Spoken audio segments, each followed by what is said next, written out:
자, 이번에는 형식적 측면의 전략인데요. 주제가 다음과 같습니다. 저널리즘이 대화가 되려면 뉴스레터의 확산이 던지는 메시지라는 주제인데요. 이 주제는 이성규 미디어 스피치 대표님께서 발표해 주시겠습니다. 이성규 대표님은 오마이뉴스와 다음에서 시민 저널리즘을 배우면서 기자와 기획자로서의 경력을 쌓으셨고요. 유료 구독 플랫폼 비즈니스 인프라를 개발하는 미디어 스피어의 대표로 크리에이터 기반의 구독 경제 시장을 열어가고 계십니다. 부탁드리겠습니다. 네, 금방 소개를 받은 미디어 스피어의 이성규라고 합니다. 미디어 스피어가 발음하기가 쉽지 않습니다. 네, 미디어 스피치라고 이렇게. 실수했네요. 네, 죄송합니다. 아닙니다. 괜찮습니다. 자주 있는 일이라서. 네. 괜찮습니다. 제가 오늘 여러분들하고 같이 나눌 얘기는요. 이 저널리즘이 대화가 되려면, 그러니까 뉴스의 대화 전략으로서 이렇게 이 뉴스레터의 어떤 확산을 우리가 어떻게 이해를 해야 되는지, 그 대화 전략이라는 측면에서 어떻게 좀 봐야 되는지를 여러분들하고 얘기를 좀 나누려고 합니다. 사실 우리가 이제 최근 들어서 너도 나도 다 뉴스레터 하나씩은 발행을 하려고 노력을 하고 있죠. 많은 언론사들이 그렇게 노력을 하고 있고 시도를 하고 있습니다. 그 확산들을 우리는 그냥 또 하나의 어떤 플랫폼, 또 하나의 유통 채널 정도로 이렇게 해석하는 경우들이 많은데요. 제가 오늘 주목하고자 하는 건 실제로 이 안에서 벌어지고 있는 그 형식적 측면에서의 함의들이 대체 뭘까? 이 부분에 대해서 제가 많은 의미를 좀 부여하기 위해서 애를 좀 써봤습니다. 약간 과장된 것일 수도 있겠지만 적어도 완전히 핀트가 어긋난 건 아니다라는 것, 그리고 그 시도 내에서 우리가 어떤 저널리즘의 가치들을 좀 읽을 수 있는지 그 얘기들을 여러분들하고 같이 한번 나눠봤으면 좋겠습니다. 한 3년 전입니다. 제가 사라진 독자를 위해 찾아서라는 책을 썼을 때 그 책의 마지막 문단쯤에 갔을 때 대화하는 저널리즘이라는 장을 제가 열었던 적이 있었습니다. 그리고 그 대화하는 저널리즘이라는 것들을 얘기를 하면서 저널리즘은 대화여야 한다라고 강조를 했고, 그 당시에 제가 조금 더 포인트를 좀 강조를 했던 건 강의가 아니라 대화가 돼야 된다. 이렇게 일방성이 아니라 쌍방향성이 돼야 된다라는 측면들을 조금 더 강조했었던 것으로 기억이 납니다. 사실 우리가 얘기하는 저널리즘이라는 건 사실은 저는 여전히 대화라고 믿고 있습니다. 그 대화라 함은 굳이 이제 저 밑에 제가 타르드의 얘기를 꺼내지 않는다 하더라도 저널리즘은 계속 사람들, 특히 시민들의 어떤 대화들을 사실 촉진시키는 것들을 굉장히 중요한 목적으로 역할 모델로 삼고 있습니다. 하지만 여기서 대화라고 하는 건 1차적으로는 이 저널리즘이 독자와 대화하는 것, 세 측면이 있을 거고요. 또 다른 두 번째 측면으로는 독자와 독자들이 얘기하게끔 그 촉매제 역할을 해주는 것, 그것이 저널리즘의 굉장히 중요한 목적과 역할이라고 저는 생각을 하고 있습니다. 하지만 이 대화가 구성이 되려면 그렇게 만만치는 않습니다. 저 또한 참 누군가와 대화를 할 때도, 그리고 제 애들과 대화할 때도 그들의 피드백을 받으면서도 제가 여전히 대화에 능숙하지 않구나라는 것들을 많이 배우게 되는데요. 그건 대화가 구성될 때 제가 아는 한 이 세 가지 측면들이 잘 어우러질 때 가능하다라는 것들을 우리는 잘 알고 있기 때문이기도 할 겁니다. 그 첫 번째가 대화하려고 하는 태도의 측면일 거고요. 두 번째는 대화를 만들어가는 형식의 측면일 거고요. 세 번째는 대화에 담겨 있는 내용의 측면일 겁니다. 특히 저널리즘은 이 세 가지의 측면들을 두루두루 고려해서 독자들과의 어떤 연결성을 이어나가고 저널리즘의 본연의 목적을 달성할 수 있는 시도들을 해야 되는데요. 문제는 우리가 이 세 가지의 이 대화를 구성할 수 있는 세 가지 측면들을 너무 가볍게 여기고 있다라는 겁니다. 특히나 최근 들어서 수용자들은 굉장히 다른 방식으로 변화하고 있고 그들의 성향들도 달라지고 있습니다. 당연히 대화의 문법이 달라야 되고 태도가 달라야 되고 내용이 달라져야 됩니다. 이걸 파블로 보스콥스키 같은 케이스는 해석적 항체를 지닌 새로운 수용자가 등장을 했다. 특히 그들은 누구보다도 이전 세대보다도 훨씬 더 회의적이다. 특히 뉴스에 대해서 대단히 회의적이다라고 얘기를 했습니다. 그리고 그 수용자들은 조금 더 자기 표현지향적이고 감정적이다라고까지도 얘기를 했습니다. 사실 이것이 만들어낸 우리의 풍경이 뭐냐면 보츠콥스키는 사실은 수용자의 반란이라고 얘기를 했고요. 저는 수용자의 파업이라고 얘기를 하고 있습니다. 굳이 수용자의 파업이라고 얘기하는 이유는 말 그대로 이 저널리즘 진영이 그들의 요구들을 수용해주지 않아서 파업을 하는 겁니다. 수용자들은 끊임없이 저널리즘이 이렇게 변해야 된다. 당신네들의 대화의 태도는 이렇게 바뀌어야 된다. 형식이 바뀌어야 된다. 내용이 개선돼야 된다고 얘기를 하고 있었지만 결국 수용자의 얘기를 지금 듣고 있지 않죠. 그러다 보니까 수용자들은 저널리즘과의 대화를 단절시키고 중단해버렸습니다. 그리고 그들은 파업 상태로 돌입을 해버린 거죠. 그래서 지금 뉴스는 읽히지 않거나 읽히더라도 사실은 인게이지먼트가 낮거나 아니면 신뢰하지 않거나 하는 현상들을 우리가 눈앞에서 보고 있지 않나라는 생각을 합니다. 근데 대체 이 파업이 이렇게 왜 일어나고 있는지, 왜 그들은 이렇게 뉴스를 이 뉴스와 대화하기를 거부하고 있는지, 사실 그 측면들은 어쩌면 우리가 어느 정도는 알고 있을 수도 있을 겁니다. 저는 이제 이것들이 태도와 형식과 내용 이 세 가지 어떤 복합적 측면에서 아직은 언론사들이 저널리즘이 바뀐 회의적 수용자들과 대화할 자세가 아직 되어 있지 않다라는 것들을 말씀을 좀 드리고 싶습니다. 사실 이건 아직 공개되지는 않았지만 제가 좀 양해를 구하고 이게 나온 이 데이터인데요. 최근에 이제 그 뉴스레터 구독 의향 조사를 이제 이 언론재단에 있는 진민정 박사, 김지수 씨하고 이렇게 같이 해서 현재 진행을 좀 하고 있는데 거기서 나온 데이터를 제가 미리 좀 따왔습니다. 그 사실은 이 뉴스레터에 대한 태도들을 보면서 전반적으로 수용자들이 파업하는 이유를 이 저널리즘과 대화에서 파업하는 이유를 충분히 설명하지는 못할 겁니다. 적어도 이게 뉴스레터라는 어떤 그 특정 매체에 대한 한정된, 특히 미디어에 대한 어떤 한정된 조사이기 때문에 다 대변하지는 못하겠지만 저기서 보실 수 있듯이 마치 이 지금 현재 저널리즘이 마치 스팸처럼 느껴지고 때로는 흥미롭지만 실제로 그 들어오는 채널들이 마음에 들지 않고 나하고 잘 안 맞고 그리고 때로는 이 뉴스레터라고 하긴 하지만 그들이 써가는 방식들이 너무나 고루하고 지루하고 이것이 보여주는 것들은 결국 현재 저널리즘이 이 독자들과 대화하기 위해서 내놓고 있는 뉴스의 형식이든 뉴스레터의 형식이든 그것들이 태도의 측면이나 형식의 측면이나 내용의 측면에서 실패하고 있다는 의미라고 저는 생각을 합니다. 전 여기서 조금 더 이제 형식적인 측면을 더 들어갈 것이고 그 부분을 조금 더 많이 얘기를 좀 드리려고 하는데요. 그들은 또한 사실은 호감을 가지고 있더라도 이후에 끊어버리는 이유들도 있었습니다. 그 또한 이 데이터에서 보시다시피 독자들한테 다가가는 태도, 형식, 내용들이 그들을 실망시키기 때문에 그들은 다시 파업 상태로 돌입한다라고 저는 생각을 하고 있습니다.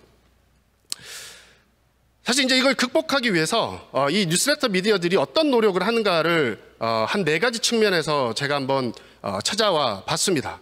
그리고 이 사례들은 현재 제가 몸담고 있는 미디어 스피어에서 파트너로 있거나 혹은 공동 프로젝트를 하고 있는 2개의 뉴스레터를 중심으로 저희가 사례를 좀 설명을 드리도록 하겠습니다.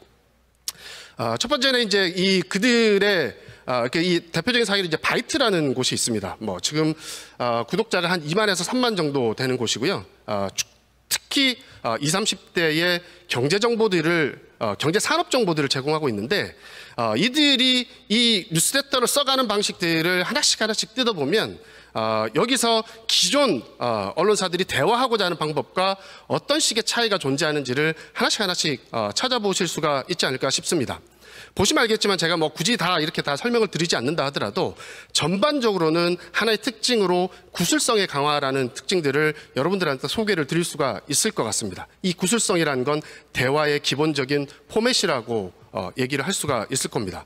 아마 대부분의 언론사들은 뉴스레터를 보낼 때 대화체로 써야 될까 기사체로 써야 될까 사실 고민들을 많이 하신 것으로 알고 있습니다. 그리고 어떤 것들은 예를 들면 대화체로 들어가고 어떤 것들은 사실 기사체로 쓰곤 하는데 현재 새로운 플레이어들 그리고 구독자 수가 굉장히 많은 이 뉴스레터 미디어들의 공통적인 특징을 갖는다면 기본적으로 대화체를 깔고 들어가고 있습니다. 그리고 그들의 문법들을 보면 이모티콘이나 이모지의 활용들이 능수능란하거나 적절하게 잘 배분이 되어 있습니다. 그리고 이 바이트의 사례에서도 보실 수도 있다시피 저기에 꼭 오픈 채팅방 같은 걸 넣어서 직접적인 대화를 추가적으로도 시도할 수 있는 공간들을 열어놓고 있습니다. 그리고 끝에 가면 퀴즈를 통해서 그들의 피드백을 받고 그들과 한 번 더 대화에서 질문을 던지는 그런 형식들을 계속 시도를 하고 있습니다. 우리는 이런 시도들을 그냥 가볍게 넘기고 가볍게 생각할 수도 있겠지만 실제로 이모티콘, 이모지 사용 하나만으로도 이것이 대화의 태도, 대화의 형식에 어떤 영향을 미치는지는 이미 많은 논문을 통해서 검증이 되고 있습니다. 이모티콘, 이모지라는 것들은 우리가 얘기하는 문자 언어의 어떤 구술화에 가까운 것들입니다. 그건 바로 대화를 하고자 하는 우리의 태도와 형식들을 지니는 시그널인 거고요. 그것이 우리가 대화의 원형적 언어로 돌아간다는 의미입니다. 단순하게 그냥 예쁘기 때문에 단순하게 그냥 이렇게 포장하기 위해서 그들이 이모티콘과 이모지를 그저 남발하고 있다고 생각하는 것이 아니라 그것이 대화의 원초적인 형태로 우리가 가기 위해서 그 구술성의 본연의 형태로 문자성과의 결합을 위해서 그들이 가고 있다는 메시지를 저는 읽어내야 된다고 생각을 합니다. 아마 이 책들 한 번씩은 다 이해를 보셨거나 혹은 들어보셨을 텐데요. 월통의 이 구술문화와 문자문화라는 책에 이런 말이 나옵니다. 일단은 대화를 한다라는 건 기본적으로 말을 건다라는 혹은 말을 한다라는 것들은 상대방의 정신이 뭐고 그들이 또 어떤 의미가 있는지에 대해서 미리 상상하고 커뮤니케이션 한다는 준비가 돼 있다는 겁니다. 이미 독자를 대화를 하기 위해서 독자를 수용자를 먼저 상상해야 되고 그들이 어떤 태도를 가질지에 대해서 이 구성을 해야 되고 내가 마음에 염두에 두고 있어야 된다는 겁니다. 그것을 통해서 사실은 참 공동체를 형성시킬 수 있는 어떤 기반들을 마련해낼 수 있다는 것들을 얘기합니다. 저 이모티콘 하나, 대화체 하나에 다른 의미가 있는 것이 아니라 그들이 바로 이미 하나의 그 공동체를 지향하고 있다는 하나의 시그널들을 우리는 그 안에서 읽어내야 된다는 얘기를 드리고 싶습니다. 그리고 또 대화의 형식 차원에서 이 뉴스레터들의 기본적인 정보 블록이 어떤 식으로 구성되는가가 왜 과학적인지를 사실 여러분들한테 전달해 드리고 있습니다. 우리는 이제 이 UX라는 표현들, 언론사에서는 약간 아직은 낯선 개념이긴 하지만 실제로 프로덕트 띵킹이나 프로덕트 디자인에서는 굉장히 기본적으로 접근해야 될 우리의 태도들을 만들어내는 굉장히 중요한 분야이기도 합니다. 여기에서 이제 가장 사실 하나의 전제 조건으로 까는 것, 정보를 전달할 때 전제 조건으로 까는 것이 과거에는 그분 갑자기 이름이 좀 기억이 안 나네요. 네. 그래서 지금 이제 이 통상적으로 이렇게 매직 넘버 4라는 이렇게 넬슨 코안이 만들어낸 이론에 많이 기대를 좀 하고 있습니다. 그것이 뭐냐면 정보를 스크롤로 던진다라고 했을 때 그것이 어느 몇 개 정도가 사람들이 정확하게 인지하고 이후에 그거를 읽고 나서 사실 정확하게 기억하고 맞출 수 있는가에 대한 실험들을 통해서 정보 블록을 몇 개까지 우리가 구성해야 되는가에 대한 어떤 실험들, 심리적 실험들, 인지적 실험들을 내놓은 결과입니다. 그걸 통해서 보통은 청킹 전략이라는 것들을 내놓는데요. 그 청킹이 하나의 정보 블록을 얘기를 합니다. 그래서 4개가 가장 적당하다라고 하는 것들이 사실은 이쪽에서 UX라는 분야에서는 되게 보편적으로 받아들이는 이론입니다. 그래서 우리가 뉴스레터를 구성할 때 이 바이트만 하더라도 정보 블록을 4개 정도로 구성을 하고 그것을 퀴즈에 가서 다시 한번 재확인시키는 어떤 이런 구조들을 갖고 있습니다. 그것이 바로 대화를 하고 그리고 대화를 하는 상대방이 내 대화를 적어도 기억하고 그걸 통해서 피드백을 얻으면서 함께 공감하고 공유하는 이런 조건들을 그런 대화의 태도들을 이들이 정보 블록의 이 청킹 전략을 통해서 보여주고 있다는 것들을 여러분들한테 말씀을 좀 드리고 싶었습니다. 그리고 두 번째 특징은 사실은 피드백의 일상화입니다. 여러분들 아마 대부분 뉴스레터를 받아보시거나 특히나 또 이 구독자들이 많은 이 뉴스레터를 받아보시면 하단에 저것들이 꼭 있다라는 것들을 아마 보실 겁니다. 이게 어피티라는 사례, 20만 정도의 구독자를 가지고 있는 어피티의 사례를 가져왔는데 빠짐없이 저런 피드백 전략들을, 피드백 링크들을 밑에 붙여둡니다. 그것들을 그냥 피드백 받는구나가 아니라 바로 대화의 기본 태도, 대화를 위한 기본 형식, 그것들을 바로 갖추고 있다는 의미입니다. 대화를 할 때 저 사람이 앞으로 어떻게 반응할지에 대해서 내가 알아야 다음 대화를 끌어갈 수 있고 다음 대화를 준비할 수 있고 그런 것들을 사실은 이미 이런 어떤 기술적 구성을 통해서 만들어가고 있다는 것들을 여러분들한테 말씀을 좀 드리고 싶었습니다. 그리고 세 번째 사실 이게 관심사의 영역입니다. 실제로 대화라고 가는 것들, 아까도 이제 말씀드렸다시피 월터 웡이 얘기를 했던 것처럼 결국은 대화라는 상대방이 관심사를 내가 인지하지 않으면 대화가 형성되기가 되게 어렵습니다. 요것들은 제가 그 뉴스레터를 구독하고 있는 사람, 구독하지 않는 사람들을 FGI 하면서 들었던 얘기들을 3가지 유형으로 제가 나눠서 써놨는데요. 저기 보시면 알겠지만 실제로 유튜브를 구독하는 행위와 뉴스레터를 구독하는 행위가 굉장히 다르다는 것들을 여러분들이 아마 아실 수가 있을 겁니다. 그걸 또 관찰하실 수가 있을 겁니다. 유튜브는 여러 개를 구독을 할 수 있지만 뉴스레터를 구독할 때는 이것이 내가 읽고 싶어하는 것, 내 관심사가 확실하지 않으면 사실은 누르지 않는다라는 겁니다. 구독하지 않는다라는 겁니다. 정확하게 내 관심사와 일치해야만 하는 것. 왜냐하면 뉴스레터를 구독하고 읽는다는 행위가 한 번 더 뎁스를 필요로 하는 것이기 때문에 관심사의 일치가 굉장히 중요한 요소로 작동하게 되고, 그리고 그 관점의 동질성을 강조하게 되고, 그리고 이 정보의 질과 밀도가 충분히 이 제공되지 않으면 그것들을 사실은 스팸으로 알고 삭제해버린다라는 얘기들을 드리고자 하는 겁니다. 실제 이건 내용적 측면이기 때문에 제가 구체적으로 말씀을 드리지 않지만 적어도 형식을 이해를 할 때, 적어도 이런 태도를 가지고 있는, 이런 정보적 욕구를 가지고 있는 수용자들을 어떻게 바라보는지에 대한 태도와 형식들을 고려해야만 된다는 말씀을 좀 드리고 싶었던 겁니다. 그래서 요약하자면 현재 적어도 많은 구독자들을 만들어내고 있는 뉴스레터 미디어들의 일반적인 특징들을 요약하자면 구술성의 강화, 그다음에 전형적인 기사 구조를 탈피해서 새로운 문법들을 시도하고 대화적인 문체들을 좋아하고 그리고 대화를 위한 많은 장치들을 넣고 있다는 것, 그리고 대화의 기본인 그들의 반응을 기대하고 그 반응을 다시 다음 대화에 녹여 들어가려는 피드백의 일상화들을 이미 뉴스레터라는 하나의 포맷 안에 담고 있다는 것, 그리고 그들의 모든 영역들이 굉장히 니치한 관심사의 일치를 고려한 니치한 영역들, 틈새 영역들을 치고 들어가고 있다는 것들을 우리는 여기서 발견할 수가 있을 겁니다. 이것이 현재 뉴스레터 미디어들이 실제로 독자들과의 대화에서 시도하고 있는 대화의 전략들이라고 저는 생각을 합니다. 하지만 저널리즘은 결과적으로는 이렇게 보고 있는 독자들이 더 많은 다른 독자들과 또 다른 시민들과 또 새로운 이야기들을 끌어내고 그들이 함께 대화할 수 있도록 만드는 것, 그것이 저널리즘의 굉장히 중요한 역할이라고 처음부터 강조를 드렸는데요. 현재 저 부분, 어떻게 하면 이 뉴스레터 미디어가 독자 간의 대화들을 촉진하고 매개할 수 있을까에 대한 그 전략들을 어떤 식으로 전개되고 있는지를 말씀을 좀 드리고 싶습니다. 사실 이 부분은 한국에 있는 뉴스레터 플랫폼 혹은 뉴스레터 미디어들이 가지고 있는 취약점이기도 하고 한계들이기도 한데요. 실제로 이제 최근 들어서 많이 늘어나고 있는, 특히 이제 뉴스레터 기반에서 늘어나고 있는 몇 가지 흐름들을 보면 결과적으로는 커뮤니티와의 통합입니다. 왼쪽은 여러분들이 우리한테 굉장히 익숙한, 하지만 잘은 사용하지 않는 미국에서 뉴스레터 미디어를 상징하고 있는 서브스택의 한 사례인데요. 서브스택이 실제로 최근 들어서 커뮤니티에 대한 투자들을 굉장히 적극적으로 하고 있습니다. 최근에 피플 앤 컴퍼니라는 커뮤니티 전문 컨설팅 업체를 인수를 했고요. 그리고 최근에는 커뮤니티 기능들을 추가하고 있습니다. 이들이 바로 이 뉴스레터가 독자와의 대화 전략에는 굉장히 잘 최적화되어 있지만 실제로 독자 간의 대화들을 사실은 매개하는 데에는 취약하다는 점, 그리고 그것들이 실제로 뉴스레터를 생산하는 발행인들, 오서들에 의해서 그 니즈들이 굉장히 강화되고 있다는 것, 그것을 반영하기 위해서 노력하고 있다는 것들을 좀 볼 수 있고요. 오른쪽 같은 사례는 루마라는 사례인데요. 여기는 아예 커뮤니티 기반으로 뉴스레터를 접목시킨 새로운 서비스의 유형들입니다.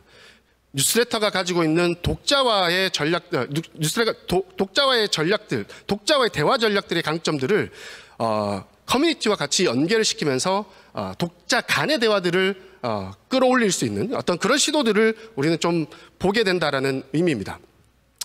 실제로 이제 이런 것들이 현재 이 뉴스레터 미디어가 가지고 있는 하나의 과제들로 좀 남아있고, 현재 글로벌하게는 결국 이 커뮤니티를 뉴스레터와 어떤 식으로 통합시킬 건가, 그렇게 함으로써 결국 독자와의 대화를 넘어서서 독자 간의 대화를 훨씬 더 활성화시킬 것인가 하는 과제가 굉장히 중요한 도전으로 현재 직면해 있는 것이라고 생각을 합니다.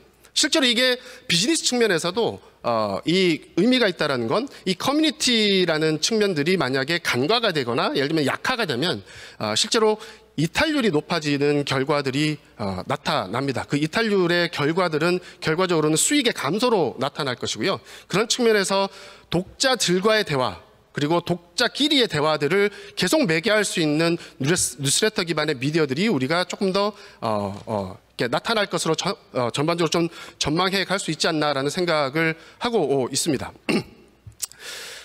사실 우리가 다 알고 있다시피 이 저널리즘의 가장 중요한 역할 모델 중에 하나는 사람들이 서로에게서 배우고 또 서로에게서 문제를 이해하고 서로를 통해서 또 해결할 수 있는 새로운 방법들을 찾아 나가는 공동체를 구성하는 것입니다.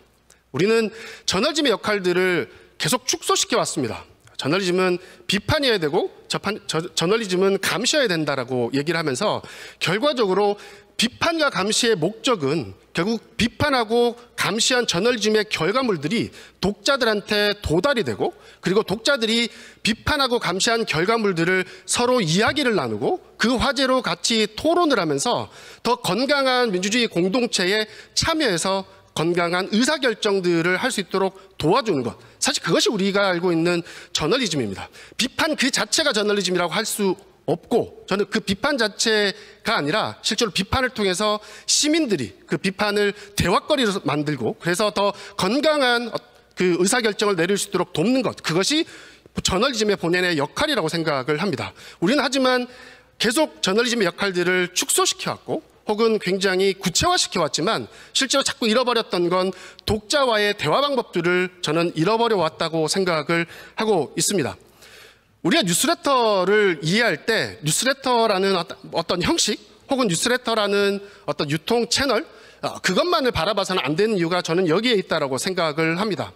지금 뉴스레터를 발행하는 이들은 그들이 의도했건 의도하지 않았건 그들은 바로 잃어버렸던 구술의 감각 그리고 구술적 대화법들을 그들의 문자화된 뉴스레터의 컨텐츠에 담고 있고 기존의 언론사들이 인쇄 중심에서 잃어버려왔던 감각 폐쇄성, 인식의 단절들을 극복하기 위해서 새로운 감각을 불어넣는 시도들을 하고 있다고 저는 생각을 합니다. 그것이 바로 대화를 기반으로 시작을 됐었던 저널리즘이 바로 잃어버렸던 그 감각을 이들은 처음부터 다시 재구성하고 있고 그걸 다시 회복하려고 노력하고 있다고 저는 생각을 합니다.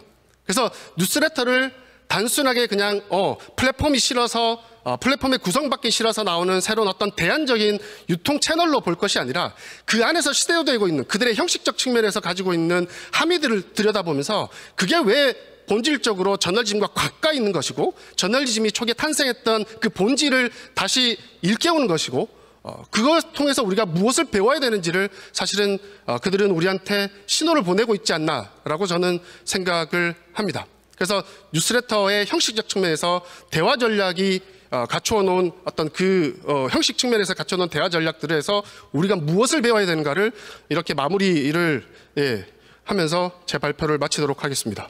감사합니다. 네, 미디어 스피어. 네, 그 영역 뭐 이런 뜻이죠. 구 영역 그런 스피어. 네, 어쨌든 미디어 스피어의 이성규 대표님의 두 번째 세션 발표 잘 들었습니다. 말씀드린 것처럼 기술적인 데 이어서 이제 형식적으로 어떻게 뉴스가 대화가 되는지를 저희가 들어봤고요. 질문이 그 사이에 조금 많이 와서 여쭤보도록 할게요. 지금 보고 계실 텐데 유튜브로 받았습니다.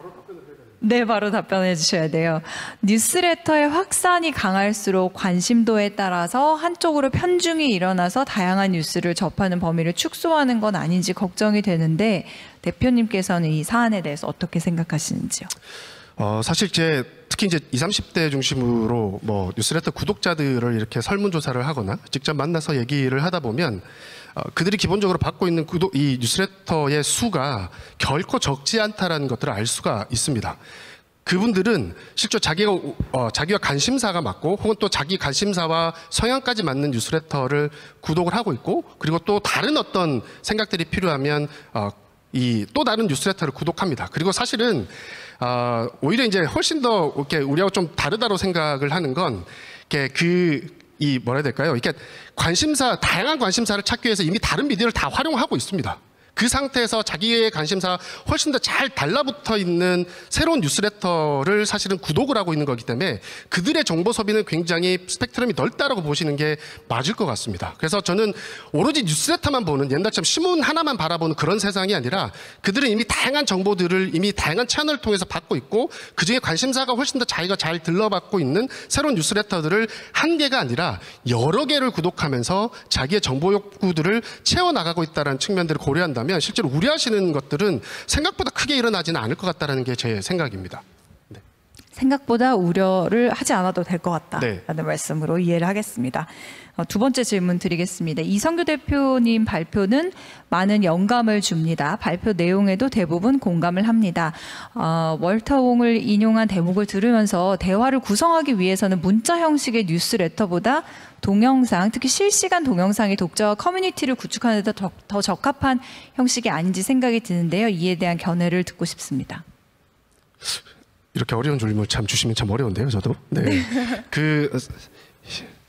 얼마 전에 토론하다가 이런 얘기를 좀 꺼낸 적이 있습니다. 그러니까 우리가 예를 들면 맥루안이 정세도라는 표현을 쓰죠. 그러면서 한 미디어, 쿨 미디어를 이렇게 나누게 되는데 실제로 이 정세도라고 얘기하는 것들은 정보의 어떤 밀도라고 이렇게 보통 우리가 이해를 하고 있습니다.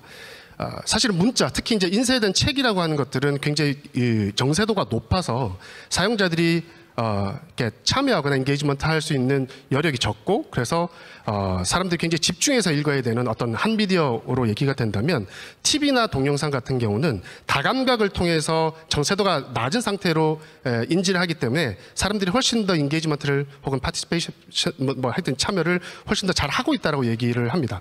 그런 측면에서 대화의 문법, 기본적으로 구술의 문법은 동영상이 좀 더 가깝다라고 하는 건 저는 맞다라고 생각을 합니다. 하지만 실제로 우리가 이 텍스트의 변형들이 일어나는 것들을 우리는 계속 봐왔습니다. 그리고 그것들이 예를 들면 기존에 우리가 예를 들면 신문 기사를 실제로 인터넷에 옮겼을 때 그래서 텍스트화 됐을 때의 정세도는 굉장히 높은 수준이었다면 그것이 우리가 2012년인가요? 14년인가요? 그러니까 뉴욕타임스의 스노우폴 이후로 굉장히 인터랙티브한 이머시브한 저널리즘이 등장하기 시작하면서 이 텍스트의 빈 공간들을 만들어내는 그러니까 정세도를 낮추기 위한 다양한 플랫폼 어떤 다양한 미디어의 결합된 스토리텔링을 최근 많이 시도를 하고 있습니다. 예를 들면 백그라운드에 동영상을 넣거나 GIF를 넣거나 거기에 데이터를 넣거나 하면서 시각적 효과들을 확산시키면서 그리고 청각적 효과들을 키워낼 수 있는 다양한 포맷들이 등장하고 있습니다. 그래서 저는 이것들을 결국은 이렇게 이 문자성의 구술화라고 얘기를 하는 거고 이렇게 문자성의 어떤 재구성이 되는 형태로 나아가고 있다는 측면에서 문자성이 가지고 있는 논리적이고 객관성을 가지고 있는 측면들이 실제로 정세도가 낮은 다른 포맷들과의 결합을 통해서 저는 대화성, 구술성을 좀 확대시켜 나가고 있다고 저는 생각을 합니다. 그런 측면에서 완전히 우리는 텍스트 때문에 죽어가는 것이 아니라 텍스트를 통해서 예를 들면 텍스트의 새로운 변형을 통해서 우리는 대화할 수 있는 방법을 찾아가고 있다. 그래서 이렇게 희망을 좀 갖자 뭐 이런 얘기들을 좀 드리고 싶습니다. 네. 희망을 갖자. 네. 텍스트 하는 사람들도 이제 희망을 갖자. 텍스트 하는 사람들도 희망을 갖자. 네, 말씀 잘 들었고요. 또 한 가지 질문 드리겠습니다. 뉴스레터 전략에서 대화가 매우 중요하다라고 말씀을 해주셨습니다. 기존 뉴스를 재매개, 즉 뉴스로 링크를 하는 형태가 아니라 대화하는 형태로 만든다는 게 좀 와닿지가 않는데요. 언론사와 직접적으로 연관될 수 있는 사례, 예를 들어 말씀해 주시면 감사하겠습니다. 사실 이제 그 대화라고 하는 것들을 제가 사실 구술의 다른 이름으로 제가 썼던 거고요. 그러니까 이 대화라는 것들이 결국 이제 말하기잖아요. 그 말하기라고 했을 때 지금 현재의 예를 들면 새로 등장하고 많은 구독자들을 모아가고 있는 그 뉴스레터들의 보편적인 유형들을 보면 그리고 그 안에서 이 형식들을 들여다보면 왜 그들은 이모티콘과 이모지를 제목에다가 쓰고 내용에다가 쓰고 단어마다 쓰고 하는 건가? 그리고 왜 그들은 기존의 뉴스나 기사들이 쓰는 어떤 뭐 대화책, 그러니까 이 일반적인 기사체가 아니라 끊임없이 대화체를 쓰려고 노력하고 있고 그 대화에 어떤 그 대화를 시도하기 위한 대화를 하기 위한 피드백의 구조들을 계속 안에 계속 포함하고 있는가? 사실 이런 것들을 얘기를 좀 드리고 싶었던 거고요. 그것이 이제 예를 들면 이렇게 이 최근 들어서 뭐 좀 많이 이렇게 많이 좀 바뀌고 있지만 초기에 뭐 언론사들이 뉴스레터를 이렇게 이 사실 하는 형식들을 보면 그 안에 기사의 문체, 기사의 문법 이런 것들이 말 그대로 복제되어 있는 유형이었다고 저는 생각을 합니다. 최근 들어서 사실은 좀 변화하고 있긴 하지만 그런 측면에서 대화를 하고자 하는 어떤 태도와 어떤 그 피드백을 이 대화의 어떤 기본 조건으로서의 어떤 반응성을 기대하는 것들 그리고 다시 그 컨텐츠에 다시 포함시킬 수 있는 이렇게 루프들을 만들기 위한 어떤 각각의 요소들이 새로 나오는 이 뉴스레터들, 주체가 달라진 뉴스레터에 하나씩 다 반영되고 있다는 측면, 그게 어떤 구술성의 강화로 나타나고 있고 피드백의 강화로 나타나고 있다는 것, 그런 것들을 사실은 얘기를 좀 드리고 싶었던 겁니다. 네. 이번에는 이제 MZ 세대에 관련된 질문인데요. 어릴 때부터 이들은 온라인 게임 또 디지털 거래 등에 익숙해서 디지털 구독 서비스 확산에서 핵심 주체가 될 것으로 예상이 됩니다. 이들의 관심사를, 그러니까 그런 어떤 디지털 거래나 온라인 게임 쪽에 대한 그런 관심을 뉴스레터로 연결시킬 수 있는 접점을 어떤 포인트로 생각하시는지 궁금하다는 질문. 사실 이거는 알고 있다라고 얘기하는 게 아니라고 생각을 합니다. 제가 이제 전에 이렇게 이 스타트업, 미디어 스타트업을 인큐베이팅 했었던 메디아티의 경험들, 그리고 지금 새로운 이렇게 구독 미디어를 하면서 사실은 파트너를 만들어가는 그 과정에서 저 접점은 생산자가 상상해서는 안 된다라고 저는 생각을 합니다. 저 접점은 끊임없이 독자들한테 물어야 되고, 독자들이 관심이 무엇을 가지고 있고 어떤 관심을 내가 훨씬 더 잘 생산할 수 있는지에 맞춰줘야 된다고 생각을 합니다. 그래서 그들의 접점은 결국은 그들의 관심사에 기반해야 되고, 그 관심사는 그들한테 물어보면서 찾아야 되지, 그건 누군가가 혹은 생산자가 머릿속에 상상해서 찾을 수 있는 거는 결코 아니라고 생각을 합니다. 전 그 태도를 버리는 것이 저는 대화를 하고자 하는 태도라고 생각을 하고, 우리가 대화를 할 때 적어도 저 사람이 적어도 어떤 관심사를 가졌는지를 먼저 찾아보고 조사하는 것처럼, 실제로 그들과 접점을 연결시킨다면 그들한테 만나보고 그들과 먼저 그들의 이 관심이 뭔지를 먼저 조사하고 물어보는 것, 그것이 전 전제된다고 생각을 하고 있습니다. 네. 그 접점, 그러니까 이 질문에 대한 답은 어떤 소비자에게서 찾으려는 태도가 중요하다, 네. 이렇게 이해를 하면 네. 될까요? 네, 감사합니다. 지금까지 미디어 스피어의 이성규 대표님과의 열띤 어떤 그런 강연, 그리고 이어지는 Q&A 시간 가졌고요.